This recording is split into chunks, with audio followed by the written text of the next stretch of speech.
Begin as if stepping back into ancient Rome, maybe with an image of a legionary gnawing on a piece of hard bread. Welcome back to Explore and Discover Curious World.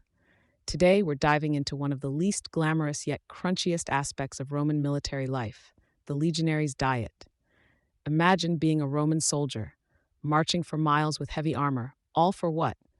To sit down to a meal of rock-hard bread and a glass of watered-down wine. That's right, no lavish feasts here. A Roman legionary's meal was far from what we expect today. No pasta, no pizza, just a menu that would make even the most daring eaters hesitate. Yet not only did these guys survive on this diet, but they also found the energy to march, build, and fight. So today, let's explore the world of wheat, barley porridge, and brace yourselves, wine diluted with water. Part 1. Wheat and Forced Baking Duties. Show a legionary preparing bread with a hand grinder. Let's start with the star of the Roman diet, wheat. Forget lasagna and steak. Roman soldiers lived off bread, but not the fluffy, warm bread we imagine today. Nope. We're talking about coarse, nearly salt-free dough that looked more like a brick than a baguette. Each legionary received a ration of wheat, but don't think they got it ready to eat. Oh no, the legionary was his own baker. He had to grind the wheat with a portable stone grinder, weighing about 20 kilos, a true workout session. So picture our soldier waking up, getting ready for battle, but spending an hour just grinding away to make some rock-hard bread. And here's the twist. If a legionary got into trouble, he didn't even get wheat. He got barley instead, a punishment. Picture the commander saying, "No wheat for you today, only barley." It was less nutritious and definitely less tasty, a real drag. This punishment was probably like being forced to eat stale crackers and tap water. Part 2. A variety of grains, between pulse and bucellatum. As if life for the legionary wasn't hard enough, even bread wasn't always available.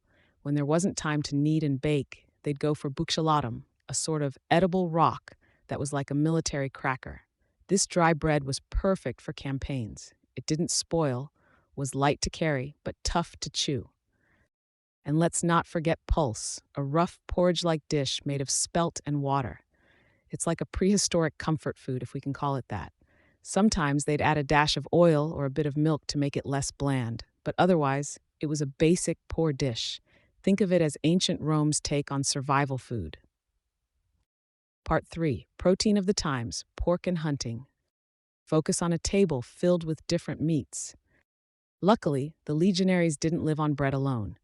When they could, they had pork, often smoked or salted, which they turned into sausages and cured ham that would last for weeks.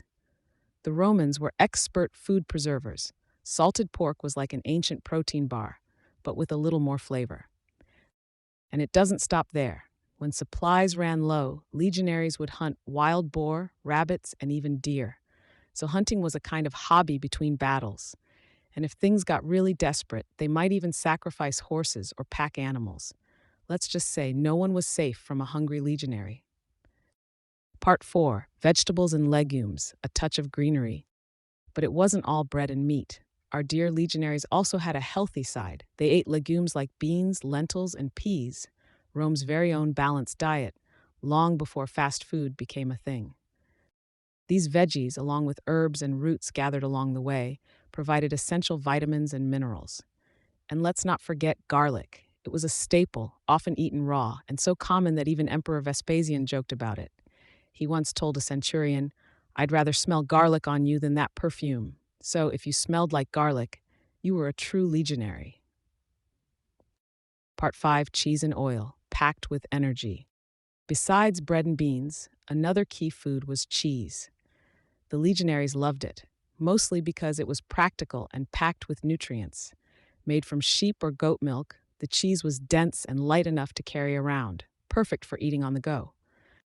And then there was olive oil, not only a condiment but also a kind of Roman superfood. They thought of it almost like medicine, using it to cook and as an energy boost, a true ancient power-up.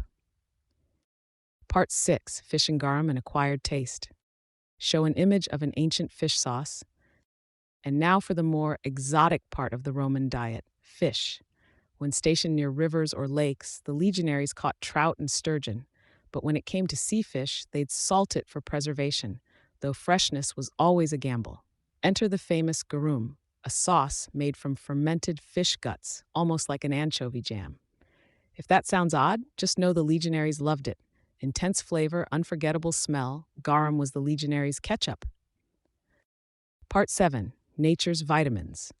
Fruit held a special place in the legionaries' diet, perfect for quick energy boosts. Apples, pears, figs, and grapes were their version of dessert, especially during sieges. And not just fresh, they knew how to dry fruit to make it last. So fruit even became a strategic resource, as suggested by Roman tactician Vegetius. Stock up on fruit, you never know when it'll come in handy. Wine, acidum, and beer. And finally, the moment you've been waiting for. Wine. Every legionary had their wine ration, or rather acidum. This was a light, slightly sour wine diluted with water that served as their version of an electrolyte drink. And when wine was scarce, the legionaries complained about a lack of beer, especially in frontier regions like Hadrian's Wall. Beer was so popular that some legionaries even wrote home to have it shipped to them. No Amazon Prime for them, though. A rustic table covered with all the foods. And there you have it. We've taken you through the ancient Roman kitchen, where luxury was replaced by practicality, and every food had a specific role, whether to fuel soldiers or treat minor wounds. Think about it. These soldiers, with a simple diet, managed to march, fight, and conquer new lands. So, what do you think? Would you try a Roman legionary's diet for a week? Let us know in the comments. And don't forget to subscribe to Explore and Discover Curious World for more incredible curiosities from the past and present. And next time you complain about your lunch, just remember our legionary friends and their beloved garum. End with the invitation to subscribe and a final shot of the legionary's hard bread. Colus, Roman legionary. I'd like to ask you for a small favor. If you enjoy the video, please give it a like or leave a comment afterward. It'll only take a second, but it would really help the channel grow. Thank you so much for your support. Welcome to Explore and Discover Curious World. Here we dive into the most incredible curiosities and quirky news from around the globe, from historical mysteries to forgotten traditions, all with a dash of humor and fun. If you're passionate about the unusual and eager to uncover the unexpected, this is the place for you. In our latest video, we venture into the secret world of Roman legionaries and their unique meals. Want to know how ancient Roman soldiers fueled their endless marches and battles? Get ready to discover the delicacies that kept them going every day. Subscribe and join us on a journey through history, food, mysteries, and ancient culture. Every video is a dive into curiosities you never knew you wanted to explore, until now. So what do you think of this deep dive into the Roman legionary diet? Did you expect such a unique menu? Let us know in the comments. And while you're there, tell us what other historical curiosities or world oddities you'd like to uncover. Our Explore and Discover Curious World team is always on the lookout for new mysteries and curiosities to reveal. So let us know, and who knows, the next video might just be inspired by you. Thank you for watching.